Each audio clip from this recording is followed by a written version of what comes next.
la terre paye. Et le président Biya lui-même a révélé, il est un agriculteur. Vous savez que le président Biya a des hectares comme pas possible, n'est-ce pas? Vous savez qu'il y a des jus de fruits naturels qui sont de lui, non? Donc quand il dit que la terre ne manque pas, il sait de quoi? Commençons au commencement. On dit au début que Adam était dans un jardin où poussaient toutes sortes d'arbres. Des arbres fruitiers, en l'occurrence, la végétation. En plus des arbres, il y avait tout ce que vous connaissez comme plantes. Le macabo n'existe pas seulement maintenant. Donc je crois que c'est nos ancêtres qui ont créé le macabo. Le macabo, la patate, les pommes de terre et tout cela existe dès le commencement. Et on dit que le jardin d'Éden, en fait, c'était un endroit où il y avait un échantillon d'un peu tout. Je vous le dis maintenant. C'est un endroit particulier. Il y avait les représentations de toutes les espèces de la terre. Je vous informe. Ça veut dire qu'en réalité, on ne peut même pas évaluer le niveau de richesse d'Adam. Adam avait tout. Quand vous lisez, vous avez l'impression qu'il n'y avait que les fruits. Il avait tout. Et s'il fallait parler du matériel, il savait où il pouvait se procurer de l'or, il savait où il pouvait se procurer tel cristal, il savait où il pouvait se procurer tel cristal. Ça veut dire que sa richesse était inimaginable, incalculable. Est-ce que dans cette lecture, Dieu a vu ça comme étant mauvais? Non. Parce que Adam avait au point de posséder tous les animaux de la terre. Vous voyez seulement que dans notre contexte au Grand Nord, il y a beaucoup de multimilliardaires qui ont bâti leur fortune seulement sur l'élevage des bovins. On te dit donc qu'il y avait un homme qui avait tous les bovins qui existent. Le bovin, c'est lui. Le lion, c'est toujours lui. Allez demander le prix d'un lion, des animaux exotiques. Allez demander le prix d'un tigre, n'est-ce pas? Tout ça, c'était pour lui. Jusqu'ici, Dieu n'avait pas vu en cela un problème. D'ailleurs, c'est Dieu qui envoie les animaux vers lui. Vous dites qu'en plus même des arbres là, des plantes là, tu es le gouverneur de tous les animaux. Toi qui décides, ils sont à toi. D'ailleurs même, nomme-les. Je dis, quand tu as un enfant, n'est-ce pas? C'est toi qui le nommes, non? Tu le nommes parce qu'il t'appartient, non? Et vous êtes d'accord avec moi que tous les animaux appartenaient à Adam. J'insiste encore, Adam était le plus riche de la terre. Ce n'était pas un problème devant Dieu. Parce que jusqu'ici, il n'avait pas encore basculé du côté obscur de la force. L'histoire nous enseigne qu'il communiait encore parfaitement avec Dieu. Ça veut dire que son représentation était beaucoup plus influencée par la pensée de Dieu que par la nature vile de la terre. Jusqu'à ce que cet événement funeste entre dans l'histoire, la séduction. Qu'est-ce que le serpent fait? Le serpent lui dit à Ève que si tu manges de ce fruit, vous voyez que ce fruit était symbole d'une richesse aussi. Ils avaient dit à tout. Dieu a seulement dit ce fruit ne mangez pas. Si tu manges de ce fruit, alors tu seras complet comme lui-même. Parce que le fruit qui t'interdit là, c'est à lui. Tu as déjà tout. Mais si tu veux être comme lui, mange aussi de ce fruit. Où est la richesse? Tu as tous ces hectares là, mais si tu veux rivaliser avec Nuchongwen, prends encore tel autre truc là qu'il fait. Parce qu'il faisait dans l'élevage des poulets. Si tu fais aussi dans les œufs, alors tu peux te comparer. Vous comprenez ce qui s'est passé? Vous serez comme Dieu. Vous aurez toute la richesse. Du coup, quand tu es égal à quelqu'un en richesse, tu n'as plus de compte à lui rendre. À partir de ce moment, le mal entre en Ève, le mal corrompt les recommandations d'Adam. C'est dès lors que le matérialisme commence à être indiqué par Dieu comme quelque chose de négatif. Jusqu'ici, on est sur la même longueur d'onde. C'est pour ça que quand vous lisez la suite, on vous présente Caïn qui a tué son frère, qui est parti se construire une ville. Mais là-bas, cette présentation n'est plus dans le sens positif. On dit qu'il a construit une ville. La preuve, c'est que le nom de la ville qui était Enoch veut dire consacré. Or, Caïn avait viré du côté obscur. Et Dieu nous montrait par là que tout ce qu'il avait bâti, parce qu'il a bâti toute une ville, n'était rien à ses yeux parce que c'était bâti sur la base des représentations adamiques viciées. Pourtant, un peu plus en haut, il n'y a pas de problème. C'est même Dieu qui communie. Dieu donne tout à Adam. Jusqu'ici, il n'y a aucun problème. À partir du moment où Caïn pas bâti sa ville, on dit qu'il est parti loin de la face de Dieu. Mais ce n'était qu'une ville qu'il avait bâtie. La ville qu'il a bâtie, c'est quoi par rapport au jardin d'Éden? Vous voyez, la précision est importante. Caïn part loin de la face de Dieu. Il bâtit une ville.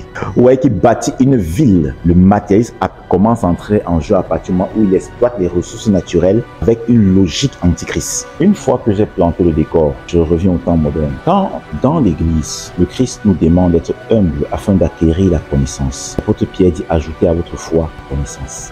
Pour aussi avoir cette connaissance, il faut être humble parce que vous n'avez pas l'acquérir comme ça. Vous allez l'acquérir par le truchement des personnes qui sont devant vous. Or, il ne suffit pas que je vous dise, il ne suffit pas d'écouter ce que je vous dis parce qu'il faut aussi une disposition spirituelle pour transcrire ce que je dis, n'est-ce pas, dans la dimension invisible, immatérielle et l'intégrer dans le champ de foi. Si c'est le cas, nous est propre. Et c'est à partir de ce moment qu'on commence à parler de la connaissance spirituelle. Vous voyez qu'aujourd'hui, ceux qui n'ont pas la connaissance spirituelle et qui veulent légitimer le fait que tout le monde utilise le matériel et donc les gens sont mal placés pour pouvoir souvent leur dire de faire attention, ils se servent donc sur une ignorance patente pour faire des conneries. Le matérialisme est le fait d'utiliser les ressources naturelles que Dieu a mis à notre disposition avec les représentations de la rébellion. Et à chaque fois qu'on se retrouve dans cette posture, même si on estime, après que je vous ai expliqué, révélé ça par le pouvoir du Saint-Esprit, peut-être maintenant vous allez passer à un autre niveau de séduction, vous dites que non, moi je n'utilise pas dans le cas de la rébellion. Non, ça se voit à partir des fruits, à partir des conséquences, des effets. C'est pour ça que vous remarquerez, quand on parle de matérialisme, quand on vous dit, vous êtes matérialiste, vous êtes cupide, vous êtes ceci, vous êtes cela, vous allez parfois discuter. Mais regardez l'attachement, n'est-ce pas, que vous avez de ces ressources-là. Vous comprenez ce que je dis? Caïn était tellement attaché au territoire qu'il est parti conquérir qu'il a trouvé important de construire une barrière. Jamais dans l'histoire de l'humanité, il y avait eu ça. Une barrière pour dire que c'est ma propriété, que même ma barrière, personne ne franchit le périmètre. C'est pour ça que dans les enseignements précédents, dans les multiples enseignements, je vous dis toujours que le matérialisme n'est pas comme vous pensez. Certaines personnes vont dire, je ne suis pas matérialiste parce que lui, il estime qu'il n'a pas l'argent comme un tel. Le matérialisme inclut tout ce qu'il y a parce que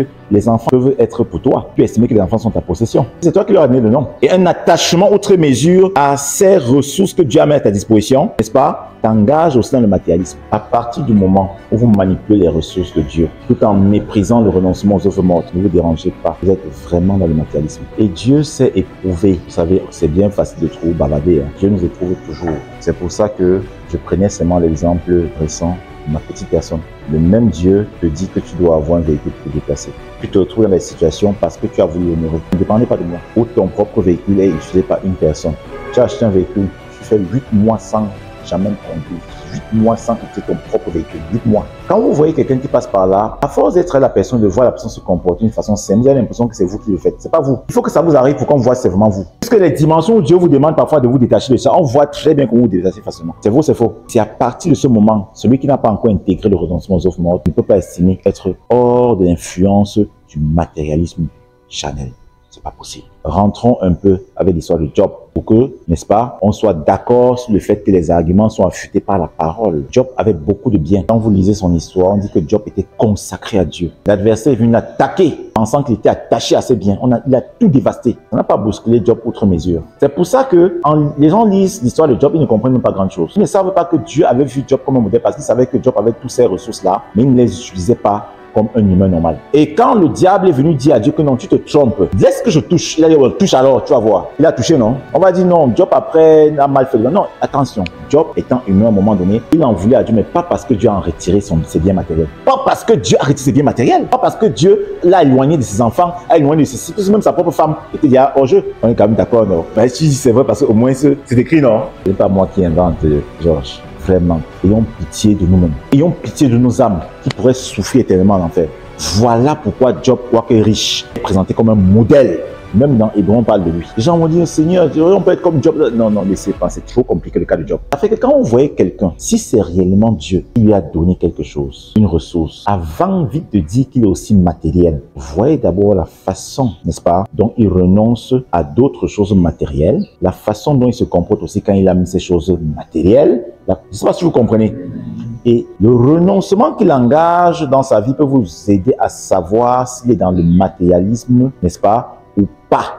Et enfin, j'aimerais vous faire savoir qu'une personne peut avoir un vêtement, juste ce haut et ce pantalon, et être plus matérialiste qu'un riche qui a 10 voitures. Ouais, sortons un peu des représentations villageoises que vous avez souvent eues dans les églises. Les gens maintenant sont là, ils se disent que bon, comme je ne suis pas moi trop habillé, je ne suis pas moi propre, je ne suis pas matérialiste. Qui vous a dit ça? La terre là, c'est quoi? C'est pas le matériel. Mais si la terre même sur toi, c'est que tu es toujours matérialiste, c'est la saleté, non? Faites très attention, hein. Vous êtes dans une école de mystère. Et si vous êtes humble, vous allez sauver vos âmes. Mais si vous n'êtes pas humble et vous jouez à la grande connaissance, vous allez vous perdre. Et Dieu ne dira pas que je n'ai pas fait ma part. C'est pour ça qu'il y a trop d'hypocrisie dans le milieu chrétien. Parfois, les gens légitiment leurs bêtises parce qu'ils estiment qu'ils sont même mieux que vous. Mais ils ne vont jamais vous le dire. Ils croient qu'ils sont moins matérialistes que vous. Ils sont plus matérialistes, ils ne savent même pas. Quelqu'un qui a du mal à se détacher. Voilà pourquoi, au moment où je te parlais, ton propre petit-fils, heureusement, quand même, dans cette dimension, tu fais un peu d'effort. C'est du matérialisme, en fait. Et vous voyez, les gens, parfois, s'attachent à des personnes et ils ne sont même pas capables de leur donner une éducation vraiment chrétienne. Vous avez écouté, tu as écouté le témoignage, non? Et on disait, il y a un petit témoignage qui parlait des enfants, des parents.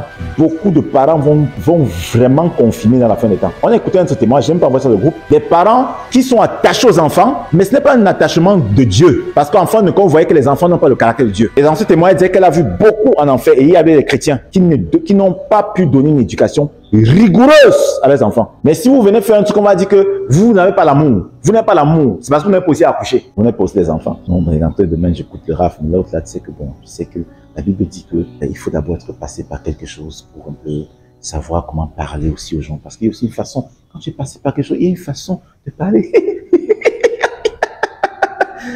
hypocrites. Il y a des gens ici là, que je suis sûr que vous n'avez jamais ressenti la douleur de leur voix dans les difficultés comme moi. En un temps record, vous voyez la barbe blanche sortir. Elle peut vous dire, il y a des nuits parfois quand elles sont les difficultés, je n'arrive pas à bien dormir. Parfois j'ai les maux de tête, c'est comme si tu peux m'avoir même.